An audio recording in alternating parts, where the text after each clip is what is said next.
As we saw in the last video, there were a handful of furries that like to do the deed with animals and children from within the 2018 zoo leaks. However, there were also a handful of non-furries that were caught within those chats, and while most of them had no way to figure out their identity, there were two individuals that people did figure out, with one in particular going on to be one of the most heinous people on the internet. Shout out to the Patreon members like always, and if you'd like to support the channel, make sure to check out the link below or in the corner. With that being said, let's get right into this and see what these two have to offer. We ended off with Levi Dane Simmons going to jail for 25 years as his messages were the ones that were leaked for the world to see. It was within these leaks that people find out he was also affiliated with someone named Wolf, another extremely sick man with much darker interests in the same subject matter as him. This would include Wolf covering a stick with honey so that fire ants could crawl all around it before sticking it inside of a dog, using a baseball bat on another dog before cutting its tail off, inserting it where it doesn't belong, and then ending it by doing exactly what you're reading on screen. And another story so graphic I can only describe the ending involving pieces in a frozen fridge. This guy is sadistic and a downright psychopath without a shadow of a doubt, and so people took special interest in this man as they wanted justice for what he had been doing. They would take notice of a picture of him eating ice cream at a parlor where he lived, and notice that one of the flavors was apple, an uncommon ice cream flavor. More pictures of another dessert would come out, showing it to be a type of flan, a popular dessert in Hispanic culture. People would narrow down a location based off the fact there are fire ants in the picture and they're only located in certain parts of the United States, and would do the same thing with the ice cream stuff as well. They would hit up a multitude of dessert shops asking if they serve this piece of dessert, and all of them would say no. Just when everyone was at a dead end, someone would post the location of the ice cream shop on September 26, 2018, showing it to not be in the United States but actually Havana, Cuba. This narrowed things down drastically, as people find his Beastform account with an email attached to it. This email will lead to a For Affinity and DeviantArt account, and the DeviantArt account would have another email attached to it. That email will lead to the working dog profile of Ruben Marrero Pernas in Cuba, giving people a name to this monster. Someone would dig up an email screenshot that was sent by Ruben, confirming his name thus more, with the bottom showing another name he went by, Ulfer, appearing in the very left corner. People find a user with that name on the site Agregame, now giving everyone a face to this utter madness, with people comparing him to a video he sent of him doing awful things, all but confirming it to be him. They would end up emailing both the emails involved, with Pernas himself responding to one of them, in which he would drop a massive 4,000 word document full of him trying to undermine his actions as just getting caught up with the wrong crowd, while also begging for mercy and saying he's now all of a sudden not a threat to animals and potentially people anymore. It's sick to see him try to bring up how he loved animals so much to paint himself in a sympathetic light, and despite his desperate pleas, he would end up getting ousted by basically every animal group in Cuba, with news article after news article going over the sick and disgusting acts he was exposed for. Someone would find a photo of Pernas adopting a black puppy from a center, which ended up being one of the puppies he did unspeakable acts to, and so with this smoking gun officially proving his guilt, all the info was sent to the Cuban authorities. The authorities have failed, however, as there are virtually no laws protecting animals in Cuba, and so people start to spread the news around like wildfire about Pernas and what he had done. With this newfound public pressure, the police would immediately spring into action, with people stating that animal remains had been apparently found near his house, and the videos and pictures themselves were taken at his grandparents' house. Pernas would be fired from his job and be arrested by the police, only to be released later on, with rumors stating he's back in contact with dogs once more. People would stomp around Cuba demanding justice for what this guy had done, with posters being plastered all over the place to remind people of this sick man that was on the loose. The news was so rampant that the Cuban government even allowed an official march for animal rights, which was the first time in Cuban history that the government had allowed an independent march in the country. Despite all this, Pernas would try to get another dog at one point, with the person selling it to him feeling that he was strange and contacted the proper authorities to tell him. The last people heard about him was that he was under pending trial, but according to the pinned comment on Archive the Wolf's YouTube video on him, nothing ever came of this and he's still a free man as of today. While it seems that Ruben Marrero Pernas is still a free man in Cuba, everybody around Havana and elsewhere know just how sick he is, and all it took was a picture of ice cream and flan to figure that all out. Will he ever face proper justice? Nobody knows for certain, but one thing's for sure, if he suddenly disappears without a trace, I don't exactly think people will be looking for him. Wolf was just the beginning of this mess, as Timwin has gone under a multitude of names throughout his time on the internet, such as Dogslot, Mate Pups, and Winlock Tim, among many, many others we'll soon come across. This guy is by far the most heinous and downright evil person to be caught up in the zoo status leaks, known for bragging about cutting open small animals and proceeding to do said actions with them in grotesque detail, and even had a real life experience with Snake Thing at one point in time as well. We'll get into that stuff later, but for now, let's start this story from the very beginning, first by cutting into all those online aliases and coming up with his real name, Tim Amoroso. Tim's internet presence goes back to the very beginning of it in the 90s, known for posting a guide called Bitch Training under the alias Dog Dude, and given the context, it involves explicit detail on how to get your female dog ready for the act. He would frequent secret zoophile meetups with other unknown individuals throughout these years, and at one point even got himself a golden retriever named Mandy. On beast form, he would tell a story about how he lost at an airport one day that on the surface seems tame enough like any normal person who just lost their animal, until he revealed later with Snake Thing that he actually married her in a Wiccan wedding in 1998, sending a picture of how that went alongside their talks about it. He would even make a post about losing his dog Farquhar, in which he explicitly states that he won't cross the Rainbow Bridge to meet them ever again, showing he's well aware of the evil acts we're about to go over. Tim liked to do a multitude of things to animals that don't need heavy explaining, but he would do said things to animals you wouldn't expect, such as rats and bunnies. He even seems to have a specific interest in baby animals too, such as one time when an incident happened and the puppy ended up paralyzed because of him. He even has an interest in necro, sending pictures to a group chat of him and an unknown animal most likely doing acts with it, specifically stating that it's better to do it with the fresher ones as well. This would of course fall in line with his puppy interests, stating how they're the best out of all dead animals and how he likes their smell so much better, and even says that he eats the pieces of the victims when he's done with them, giving detail on his preference on how to cook them up for later.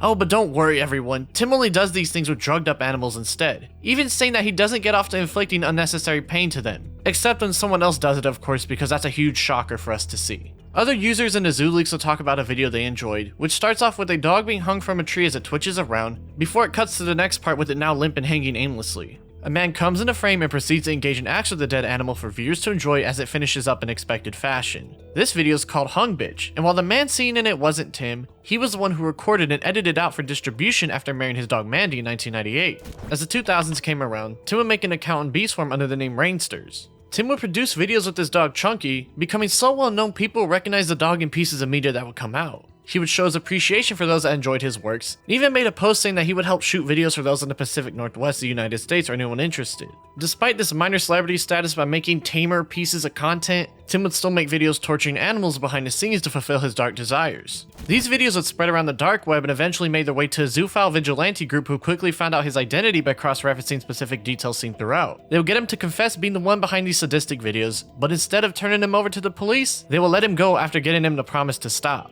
To the surprise of no one, Tim didn't stop because he would go back to doing what he did before like nothing ever happened, which led him to getting caught once again. This time was a bit more documented however, as one of the people that caught him was Douglas Spink aka Fausty, a known zoophile and former host of the Zooier Than Now podcast. Doug would even talk about this situation in detail on his Twitter account, saying how they caught him a second time and they gave him a clause in their next promise, that being if he ever got near a dog ever again there would be no more chances, saying it was a zoo community thing to try and give him another chance. As expected, Tim would go back to his wicked ways once they let him off again. Doug would say some more ominous and edgy stuff about how a bunch of people know his name and identity and whatnot around the internet. Stuff about how it was his own failure to let him walk away for a second time back in 2009. And ends with a whole bunch of edgy posting and how he's gonna do whatever he can to spread the word around about how Tim is evil and whatnot. After Tim was caught this second time in 2009, he dropped the name Rainsters entirely and fled from the internet without a trace. Tim will return to the internet on September 12, 2014, making a Reddit account Mate Pups in which he would make a page called r/innocent victim reports. It seemed to be a simple page dedicated to posting about criminal activity akin to a true crime subreddit at first, with a couple of posts pertaining to exactly that. That is, until you start to read the captions themselves. As time progressed, they'd become a lot more carefree in attitude with an almost jovial tone to them, and once people found out it was Tim behind the post on the page, it became pretty clear this wasn't any true crime subreddit, but a page dedicated to the stories he took sick enjoyment out of for the world to see. This is all but confirmed based off the way the Reddit is promoted, specifying prey to be posted on the page, alongside him asking any other posters to keep the victims innocent, and even advertising the page on a known rape page called r/strugglefucking. Other users would come across him and his page and express their immediate concerns of this random new person they just found, not knowing the immensely dark history this man has behind the scenes. Tim would drop the MatePups account for unknown reasons, coming back under the name Dogslot, where he would continue to make carefree posts about his sick interests. This time not even trying to hide his true feelings about the stories in the captions as people had figured him out by this point. He would go on to create a new subreddit called r/sexydeaddogs with him exclaiming his enjoyment for dead animals as well. During his time on Dogslot, he would get into contact with Kira the Wolf, another known zoo sadist from the 2018 leaks, in which they would discuss their interest in dead animals in grotesque detail amongst each other. Kira would state that he likes to cut open and play with the intestines of dead animals as they talked about the topic, with him even stating he recently did a dead deer that his friend killed the other day. He would go on to wish to do a coyote or wolf, and that he would cut their heads off and fuck their throats to finish them off while he joyously states how sick he is. Tim would not only meet Kira on this account, but also Snake Thing, better known as Levi Dane Simmons, with him proclaiming his happiness for meeting Tim on that very subreddit. Levi was already known to not have a car to meet up easily, but Tim did have a car, and given they were only 5 hours away from each other, Levi decided to cover the cost on his end as Tim drove down to Coos Bay to meet up with him. They would purchase a 12-week-old puppy on Craigslist, rent a room at a nearby Motel 6, and in fall 2016, would drug it and proceed to record and enact some of the most grotesque accounts of animal torture on the surface net for people to witness. The plan was to kill the puppy after finishing, but after seeing its eyes, Levi couldn't go through with it, so they would dump it at an unknown location with nobody knowing if she survived the assault or not. Levi would show regret for not going through with it, however, stating the next time they met up, he would follow through with the act instead of getting cold feet. Tim would exclaim he enjoys looking into their eyes as he does the act, stating he only lets the smart ones free as he finishes off the rest. They would talk between each other on what they wanted to do the next time they met up, going into extreme detail in the acts as they would come up with all sorts of new ideas, with one pertaining to them taking a bone as a trophy and using it as an anal toy at one point. Levi would send link after link after link of puppies he saw on Craigslist for sale, but their schedules would never align ever again after that very day. Among all these talks, some other stuff would be seen, like Tim having a deep insecurity about his size being small, making a multitude of posts complaining about how people were making fun of that and referencing it afterwards as it stuck with him for that long. Levi would meet Kantari, a known vet tech zoophile, and states that he can get him the good drugs, in which Tim states that he's dealt with him before and trusts him. Tim would get Levi into contact with the deeper sides of the internet, such as introducing him to the website Animals Dark Paradise, and Levi would return the same favor, introducing his friend Takeda Akita to Tim, with them two meeting up in person as Takeda talked about potentially making content with Tim one day. As time progressed, the video that Levi and Tim made together in that Motel 6 would spread around, and as expected, it would come into contact with those vigilante groups once more, with users Zoodenim and Shadow Wolf being the main two involved.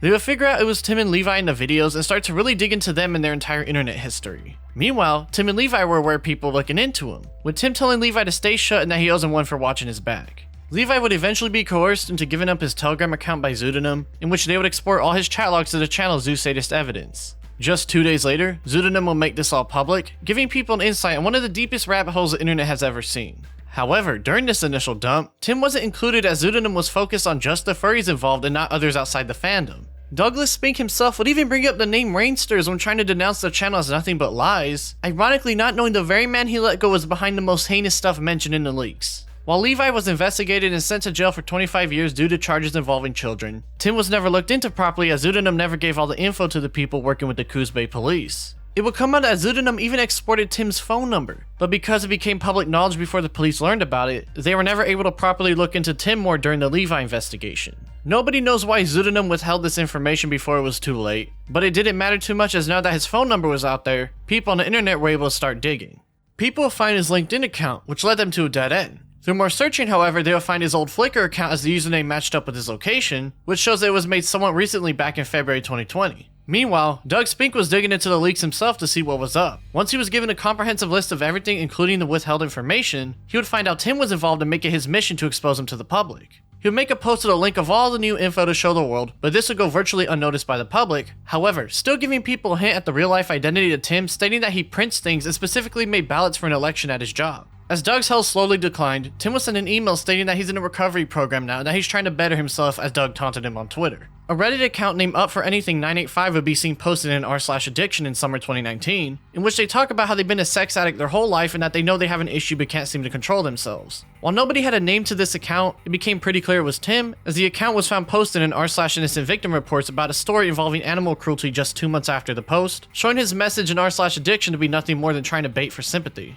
If anybody thought this was just a lapse in his mental state, Doug Spink would die of cancer on January 24, 2020, news would spread on January 25th, and on the very next day on January 26th, Tim would follow Takeda on his Ink Bunny account, the very person he met exactly 2 years prior to plan a recording session with one day. With his biggest adversary out of the way, Tim would get back to his old habits, such as his Flickr account originally containing a bunch of nice photos of animals and landscapes, before turning to a place full of photos containing children and scenarios only he would be interested in. This would lead people to another Flickr account containing his full name, and this 500px account now containing a picture of a random person. Now having a name and potential face to this man, people would easily find a handful of photos of him throughout the internet, which while innocent at a first glance, quickly become darker in nature once you see him with the dog and recall the countless evil deeds he's done throughout his life. People will find and hack into his old Maypup's Imgur account, shown it to have 2 folders containing the exact content you'd expect to be in them judging by the titles. They would then find out his car is a black 2013 Subaru Forester with its back right window down based on a post from a community car website, and then hack into his E621 account, full of nothing but cub and gore images to the surprise of nobody.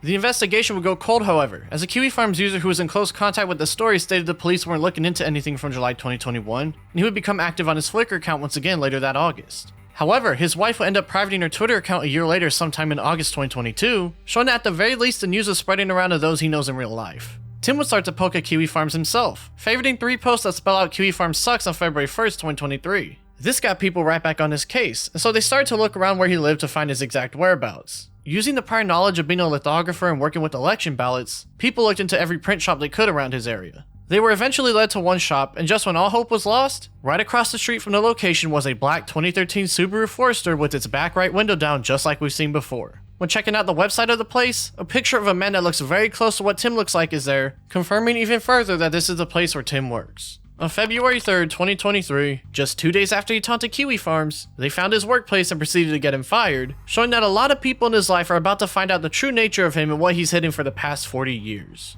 After the firing, people will find messages from Tim's old Reddit account making posts about kids being hot on r/pics of dead kids, him referencing once more how he worries about his dog Farquhar waiting for him at the Rainbow Bridge not knowing he'll never make it there, and even a review at the very Motel 6 where he and Levi tortured the 12-week-old puppy over 6 years ago. Since then, there hasn't been anything new from his story, but it's safe to say his decades of animal abuse are finally starting to catch up to his personal life, and the beginning of the end of Tim Amoroso is upon us. There's no proper way to end everything off. As you've seen throughout the past few weeks, every single person save for one has faced any sort of legal repercussions from the 2018 Zoo Sadist leaks. Even here with Ruben and Tim, they've gotten away with everything they've done, as even though Ruben's life is ruined and Tim's is currently being ruined, they may never face justice for their crimes and will most likely continue to do what they're doing until someone puts a stop to them. That's not to say I'm entirely negative about this, as knowing that people in their personal lives know them for who they truly are brings some sort of happiness to this situation, because even though the law might not do anything, knowing they will slowly lose their friends and family at least brings a little bit of solace to everything.